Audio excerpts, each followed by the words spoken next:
বিসমিল্লাহির রহমানির রহিম। প্রিয় সংগ্রামী সুধী, আজ কয়েকদিন যাবৎ অসুস্থর কারণে আর কি তেমন কথাবার্তা আর কি বলছি না, কিন্তু আজকে একটি বক্তব্য শুনলাম যেটি ক্ষুদ্র আকারের আর কি কাটিং করে সেটা ছেড়েছে আর কি, সেটি দেখলাম। দেখে একটি বিষয় সেখানে বক্তব্যের মধ্য দিয়ে আসলো যে হুজুরদের আপনারা দুর্বল মনে করবেন না, আপনারা দেখুন আমরা একটি খুনের পরিবর্তে 10টি খুন দেব, এমন মানে আলোচনাটি আর কি এসেছে। বিষয়টি হচ্ছে এটি যে আসলে বাংলাদেশের যে খুন খারাপি এবং হামেশাই কিন্তু আমরা কিন্তু এখন বিশেষ করে ইলেকট্রনিক মিডিয়াতে কিন্তু আমরা দেখছি, আরও কিছু বিষয় দেখছি যেটি যে বাংলাদেশের চলমান যে পরিস্থিতি সেটির মধ্যে বিশেষ করে এখন আমরা যারা মুসলিম জনগোষ্ঠীর মানুষ, যেহেতু এখানে সংখ্যাই বেশি, আমরা যখন মসজিদে যাই তখন কিন্তু শেখার মতো তেমন কিচ্ছু পাই না। কেন পাই না?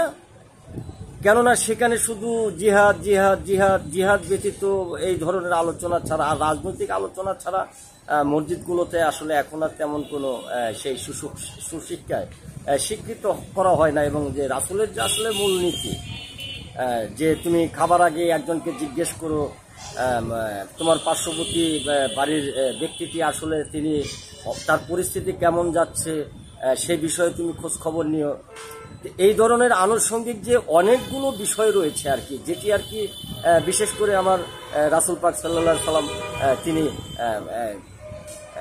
এগুলোকে দেখেছেন, যেটির পরিপ্রেক্ষিতে কিন্তু আমরা বলি যে আদর্শ, যে তার আদর্শে আমাদেরকে চলার কথা কিন্তু বলা হয়েছে।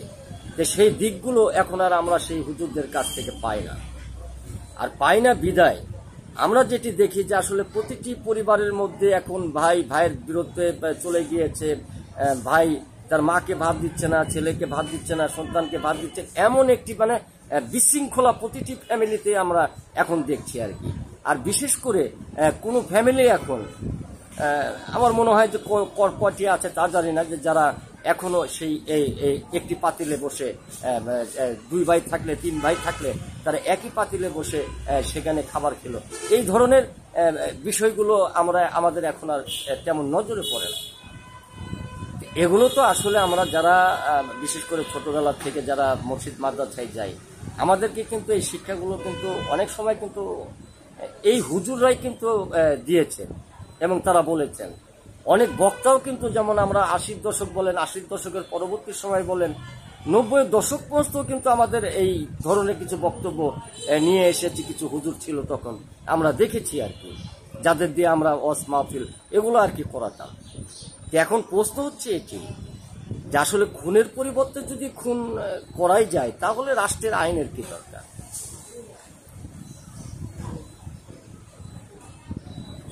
রাষ্ট্রের কিন্তু কোনো আইনের কোনো প্রয়োজন নেই, দেশের কোর্টের কোনো প্রয়োজন নেই। দেশ কিভাবে চলবে না চলবে সেটি কিন্তু, এটি হয়তো আমাদের বাক স্বাধীনতা হিসেবে আমরা ধরে নিতে পারি, এটি হয়তো গণতান্ত্রিক অধিকার হিসেবে আমরা ধরে নিতে পারি, এটি হয়তো ইসলামিক শাসনতন্ত্র হিসেবে আমরা ধরে নিতে পারি। এই ধরনের বক্তব্য যদি আসে আসলে আজকে বাংলাদেশে, এবং যাদের কাছ থেকে আমরা শিক্ষা অর্জন করব, তাহলে সেই শিক্ষকেরই যদি এই বক্তব্য হয় তাহলে ছাত্রদের কোন পরিস্থিতি হবে? আজকে প্রতিটি ক্ষেত্রে এই যে আমরা মিডিয়াতে দেখছি, যেটি আর কি আমার কাছে খুব লজ্জাজনক মনে হয়, যে ছোট ছোট সন্তানেরা, ছোট ছোট বাচ্চারা তারা লাঠি সোটা নিয়ে মাজার ভাঙছে, তারা লাঠি সোটা নিয়ে এক মাদ্রাসার থেকে গিয়ে আরেক মাদ্রাসায় হামলা করছে। এই ধরনের বিশৃঙ্খলা অসংখ্য আমরা দেখছি বর্তমান। এটি আগে এটি ছিল না, এই বৈষম্য বিরোধী আন্দোলনের পরবর্তী সময় থেকে আর কি এই বিষয়গুলো আমাদের নজরে আসছে আর কি। এটিকে আমরা আসলে কি নাম দিতে পারি? এটিকে আমরা কি হিসেবে আমরা আসলে ধরে নিতে পারি যে বাংলাদেশ কি আসলে একটি স্বয়ংসম্পূর্ণ জায়গায় চলে যাচ্ছে, নাকি বাংলাদেশ একটি নতুন করে আভাস দিচ্ছে যে আমরাই শক্তি, আমরাই বল এবং আমাদের কথাই সকল সময় শুনতে হবে?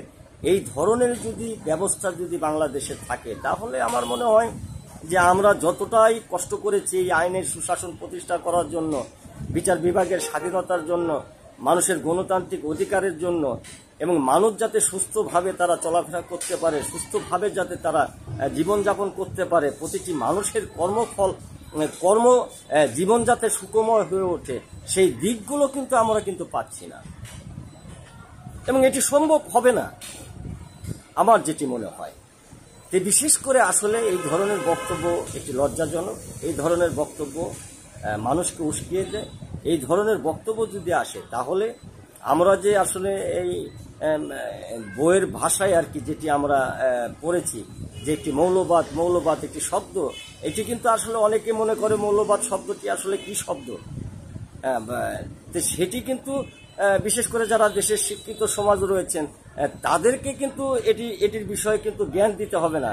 কেননা আমরা বাংলাদেশের প্রতিটি মানুষ,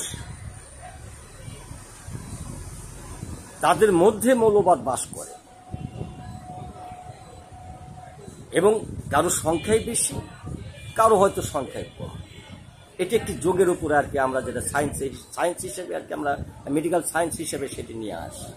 যে আসলে এই ধরনের একঘেয়েমি আচরণ, একঘেয়েমি মনের যে আবেগ, সেটিকে জাতির সামনে প্রকাশ করা, এতে আমার মনে হয় দেশ এবং সমগ্র জাতি, দেশের সংবিধানের ক্ষতি হচ্ছে, এবং ক্ষতির জন্য দায় অদূর ভবিষ্যতে আমরা যদি এখনো প্রতিহত করতে না পারি, প্রতিরোধ গড়ে তুলতে না পারি এদের বিরুদ্ধে, এবং তাহলে আমার মনে হয় এটির জন্য আমাদের আগামীতে বিশেষ করে অনেক ছেলে সন্তানদের হারাতে হবে।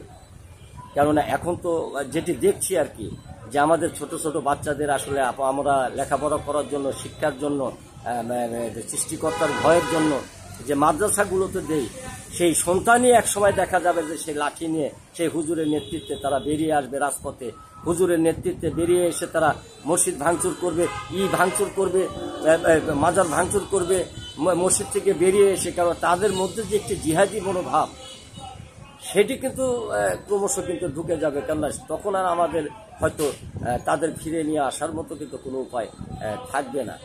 যার কারণে আমি উদাত্ত আহ্বান জানাচ্ছি আজকে বাংলাদেশের যারা রাষ্ট্র ক্ষমতায় রয়েছেন এবং যারা দেশকে একটি স্বয়ংসম্পূর্ণ জায়গায় নিয়ে আসতে চান, আমার মনে হয় আপনাদের এই বিষয়গুলো নিয়ে আসলে বসা প্রয়োজন। এবং বিশেষ করে বাংলাদেশের আজকে যারা রাজনীতি করেন এবং রাজনৈতিক দলগুলো রয়েছেন, তাদের একটি জায়গায় বসে এই বিষয়গুলোকে আসলে পরিষ্কার করা প্রয়োজন, স্বচ্ছ করা প্রয়োজন, যেন আগামীতে বহির্বিশ্বের কোনো জায়গা থেকে যেন আমাদেরকে বলতে না পারে যে এটি একটি জঙ্গলিবাদ রাষ্ট্র গড়ে উঠেছে, এটি একটি মৌলবাদী রাষ্ট্র গড়ে উঠেছে, এটি একটি জিহাদের রাষ্ট্র গড়ে উঠেছে। এই ধরনের কথা থেকে আমাদেরকে আসলে বিরত থাকাটাই প্রয়োজন, বিরত রাখাটাই আসলে প্রয়োজন।